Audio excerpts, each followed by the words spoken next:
introduction. When God feels silent, but hasn't left, there is a quiet paradox of faith. We rarely admit out loud, the moments when God feels farthest away are often the moments he is closest. We learn to measure God's presence by emotion, by warmth, in prayer, by clear answers, by moments that feel unmistakably spiritual. And when those sensations fade, we rush to a painful conclusion. God is silent. Maybe he has left, but Scripture has never supported that conclusion. God's silence is not his absence. Again and again in the Bible, God is most present when his people are least aware of him. The Lord is near to the broken-hearted. Psalms 34:18. Not when they are strong, but when they are undone. And Paul reminds us of a truth we easily forget. He who began a good work in you will carry it on to completion.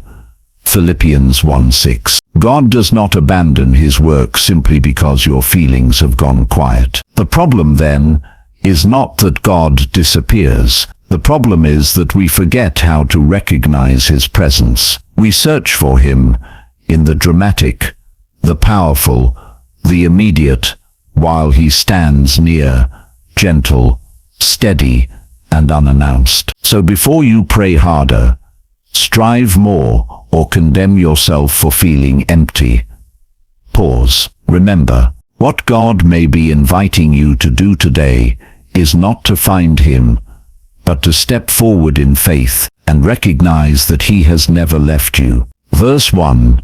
God is present, even when you don't realize it. Here is one of the most unsettling truths of faith. God can be fully present while you are completely unaware of him. We assume that if God is near, we will feel it. Peace will rush in. Clarity will follow. Something inside us will shift. But Scripture quietly dismantles that assumption. Jacob did not encounter God in a sanctuary. He was not praying well. He was not living righteously. He was running, tired, afraid, and alone, when God met him. After waking from his dream, Jacob said words that should stop every believer in their tracks. Surely the Lord is in this place, and I did not know it. Genesis 28:16. Notice the order. God was already there. Awareness came later. This is where many of us struggle. We believe God's presence must announce itself. We expect signs, feelings, or confirmation. And when none appear, we quietly conclude that God must be absent. But the Bible tells a different story. God does not wait for you to recognize him before he draws near. He does not require your awareness to be present. He shows up first, often when you least expect it. How many moments in your life felt spiritually empty, only to make sense later? How many seasons you labeled as godless were actually moments of unseen faithfulness? The truth is uncomfortable but freeing. Your lack of awareness does not cancel God's nearness. This verse reframes everyday life. God is not only present in worship services, answered prayers, or sacred spaces. He is present in exhaustion, in confusion, in the ordinary places where you lie down unsure of what comes next. Jacob was sleeping on stone, and heaven was closer than he imagined. So here is the invitation for today. Stop assuming silence means absence. Stop believing that feeling nothing means God is doing nothing. Instead, walk forward with humility and faith. Live as though God is already there, because Scripture says he is. And perhaps, like Jacob, you will one day look back and realize the ground you stood on was holy all along. Verse 2. God speaks in whispers, not always in power. Here is a faith-shaking paradox many believers wrestle with. God is often silent, not because he has nothing to say, but because we are listening for the wrong kind of voice. We expect God to speak through thunder, through dramatic signs, overwhelming emotions, or unmistakable interventions. And when none of that happens, we assume heaven has gone quiet. Elijah once expected the same. Exhausted and afraid, he stood on the mountain waiting for God to appear. Scripture tells us that a powerful wind tore through the mountains. Then came an earthquake. Then fire. Yet each time the text says something startling. The Lord was not in them. And after the noise passed, Elijah heard a still small voice, a gentle whisper. 1 Kings 19:11-12. This moment rewires how we understand God's presence. The God who parted seas and sent fire from heaven chose in this moment to speak softly, not because he lacked power, but because intimacy often requires quiet. Whispers demand closeness. You do not hear them from a distance. How many times have we missed God's guidance because it did not arrive loudly enough? We ask for clear signs, while God is nudging our conscience. We wait for confirmation, while God is shaping patience. We long for miracles, while God is teaching trust through stillness. Silence does not mean God is absent. It may mean he is drawing you closer.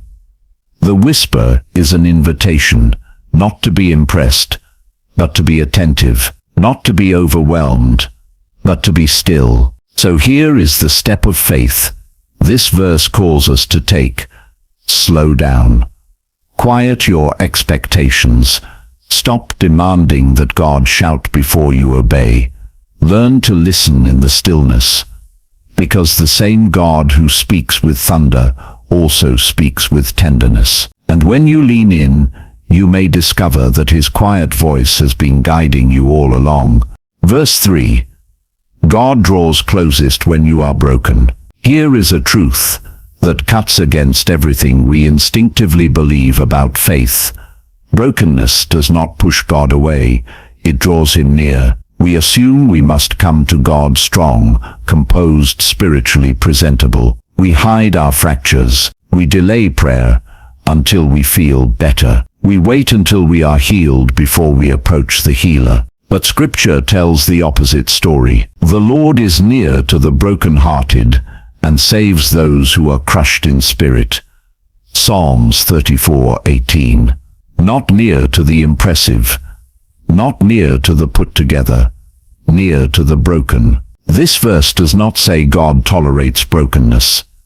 It says he moves toward it. That changes how we read our pain. The moments you thought disqualified you, the grief you couldn't explain, the failure you replayed in silence, the weakness you tried to pray away, those were not barriers to God's presence. They were the very places he was drawing closest. While you were trying to hold yourself together, God was already there, holding you. We often confuse distance with discipline. When life collapses, we assume God stepped back to teach us a lesson. But the Bible shows us a God who bends low, a God who enters the dust, a God who does not wait for healing before he shows up. He comes into the wound. This is deeply practical.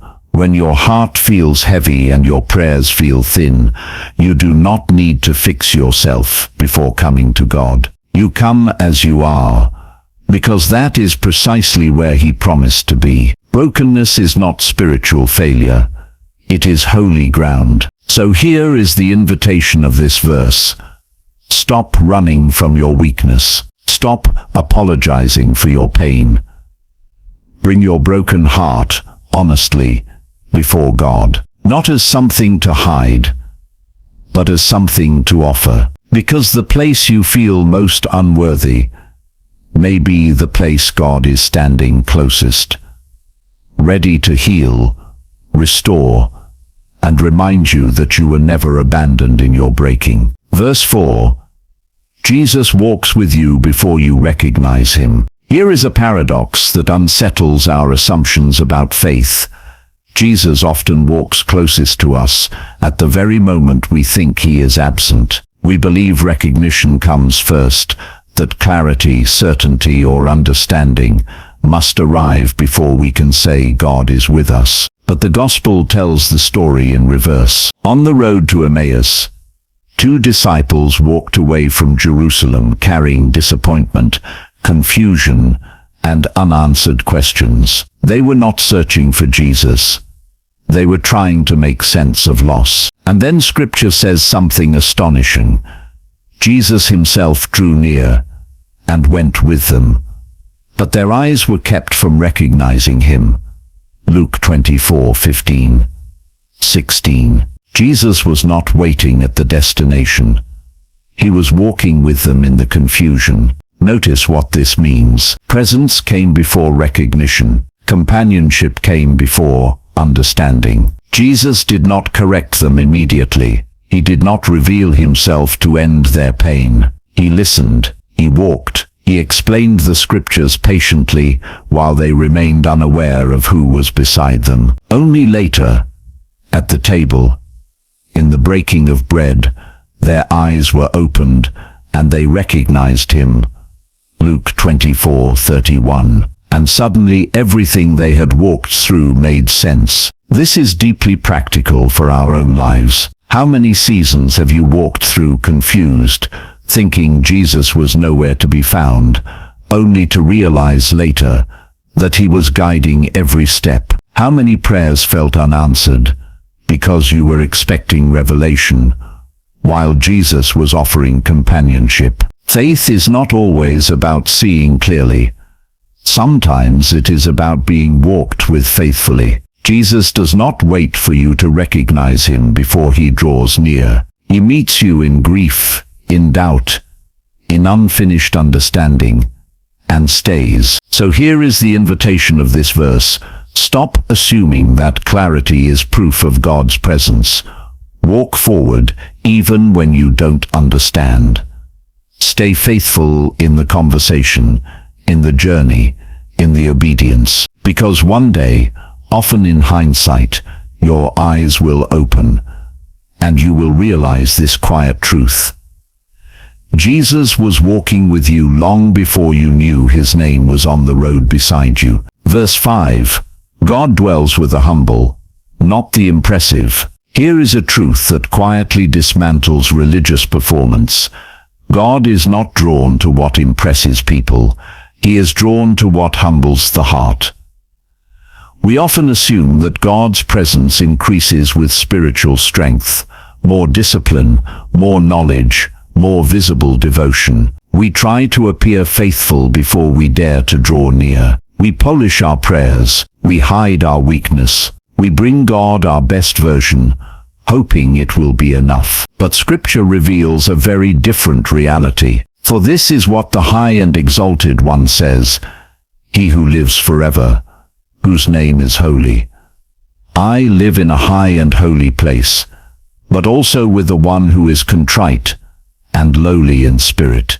Isaiah 57:15. Notice the contrast. God reigns in glory, yet he chooses to dwell with the lowly, not the impressive, not the accomplished, the humble. This verse redefines where God's presence rests. It does not say God occasionally visits the humble. It says he dwells there. He makes his home where pride has collapsed and self-sufficiency has ended, where a heart no longer pretends to be strong. That has profound implications for everyday faith. If you feel unqualified, overlooked, spiritually small, this verse is not a warning. It is an invitation. God is not waiting for you to rise higher. He is waiting for you to come lower, not to shame you, but to meet you. So much of our exhaustion comes from trying to be impressive before God. We confuse humility with weakness and forget that humility is actually honesty. It is the moment we stop performing and start trusting. The moment we admit, I cannot carry this alone. God does not dwell where faith is loud. He dwells where faith is surrendered. So here is the step this verse calls us to take. Lay down the image. Release the pressure to appear spiritually strong.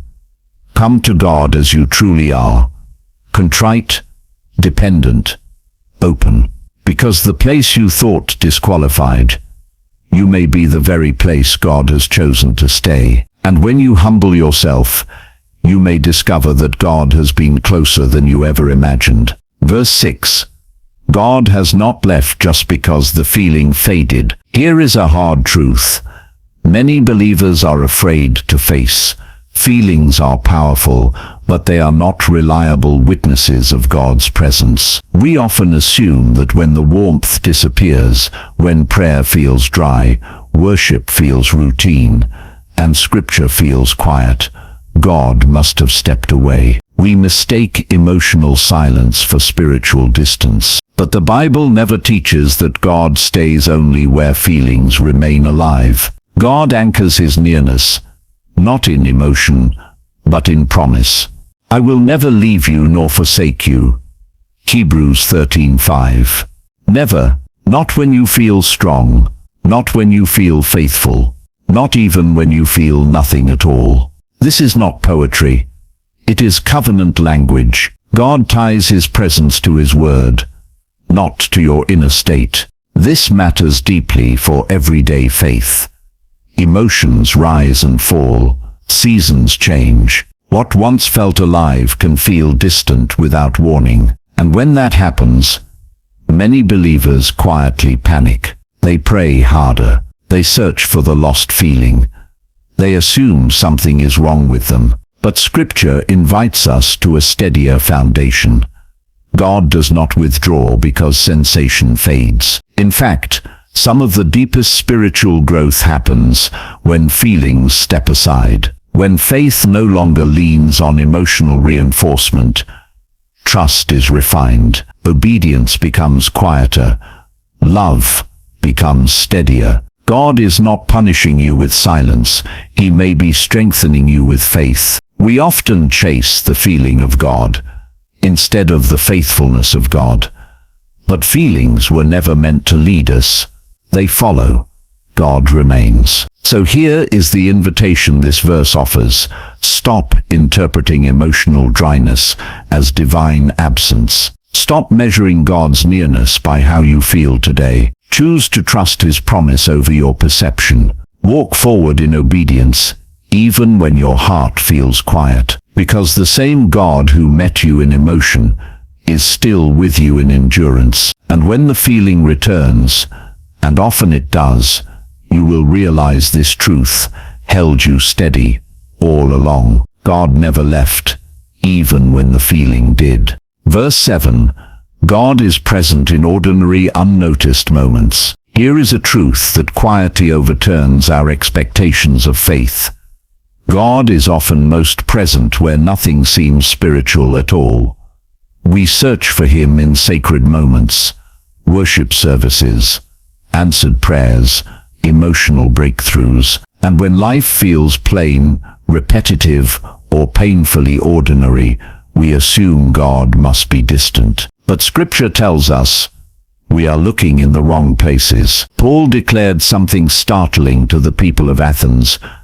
God is not far from any one of us, for in him we live and move and have our being. Acts 17:27-28. Not visit, not occasionally appear. Live and move and exist. God is woven into the fabric of everyday life, so close that we often overlook him. This reframes how we see our days. God is present when you wake up tired and face another routine morning. He is present in traffic, in unanswered messages, in quiet work that no one applauds. He is present in conversations that feel small and tasks that feel invisible. The ordinary is not evidence of God's absence. It is evidence of his nearness. We miss this because we equate God's presence with intensity. We expect him to interrupt life, when often he sustains it. We wait for holy moments, while God meets us in faithful ones. The danger is not that God hides himself. It is that we overlook him because he arrives without spectacle. This verse calls us to a quieter awareness. If God truly holds every breath, then no moment is spiritually empty. Nothing you do today is disconnected from his presence. The mundane becomes sacred the moment we recognize who is already there. So here is the invitation of this truth. Stop postponing faith until life feels meaningful again. Begin to acknowledge God where you are, not where you wish you were. Practice attentiveness instead of anticipation. Because when you learn to recognize God in the ordinary, you will discover something freeing and profound. He has been walking with you through every unnoticed moment all along. Verse 8. God was with you the whole time. Here is the final paradox that quietly reframes your entire journey of faith. The moments you thought God was absent may be the moments he was most faithfully present. We often look back on seasons of confusion, pain, or waiting and label them as spiritual gaps. Times when God went silent, stepped away, or left us to figure things out alone. But Scripture offers a different ending to that story. Jesus did not promise his presence only when the path made sense. He did not attach conditions to his nearness. He said plainly, "I am with you always to the very end of the age." Matthew 28:20. Always does not exclude the dark seasons. It does not pause during confusion. It does not withdraw when answers are delayed. It holds, quietly, faithfully, without interruption. This verse invites us to reread our past with new eyes. That season you called abandonment, God was sustaining you. That delay you interpreted as rejection, God was protecting you. That silence you assumed meant distance, God was working beyond your awareness. His presence was not loud, but it was constant. We often judge God's nearness by what we can see in the moment. But faith matures when we recognize God in hindsight. When we realize that the strength we didn't think we had, the endurance we didn't plan for, the hope that somehow remained, did not come from ourselves. God was with us the whole time. This truth is deeply practical. It frees us from replaying the past with regret. It replaces bitterness with gratitude. It allows healing to begin, not because everything made sense, but because we were never alone in the process. So here is the invitation this verse leaves us with. Stop rewriting your story as one of abandonment. Begin to see it as a testimony of quiet faithfulness. Step forward with trust, even into uncertainty, knowing this unshakable truth. The God who walks with you now is the same God who carried you then, and he has never left your side. Conclusion. You don't need to find God, you need to remember. Here is the final reversal of faith that changes everything. You were never meant to find God as if he were lost. Scripture never portrays God as distant, hidden, or waiting to be discovered by stronger effort. Instead, it shows a God who is already present before you noticed, before you understood, before you felt anything at all. What we call searching is often forgetting. Forgetting that God was near in the silence. Forgetting that he spoke in whispers. Forgetting that he drew closer in our brokenness, walked beside us before we recognized him, dwelled with us in humility, remained when feelings faded, and stayed present in the ordinary moments we overlooked. The journey was never about God moving closer. It was about our eyes opening. Scripture has been gently reminding us of this all along. Remember the Lord your God. Deuteronomy 8:18. Not create his presence, not earn it. Remember it. And when the disciples finally recognized Jesus on the road, their hearts burned. Not because he arrived, but because they realized he had been there the whole time. Luke 24:32. This is where faith becomes practical. You do not need louder prayers. You do not need stronger feelings. You do not need to run harder or search farther. You need to pause, to become attentive, to live today as though God is already here, because He is. So before you move on, let this truth settle deep. You are not abandoned, delayed or unseen. Step forward in trust. Walk in quiet obedience, and let remembrance replace striving. Because when you remember who God is, and where He has always been, faith stops being a chase, and becomes a place of rest.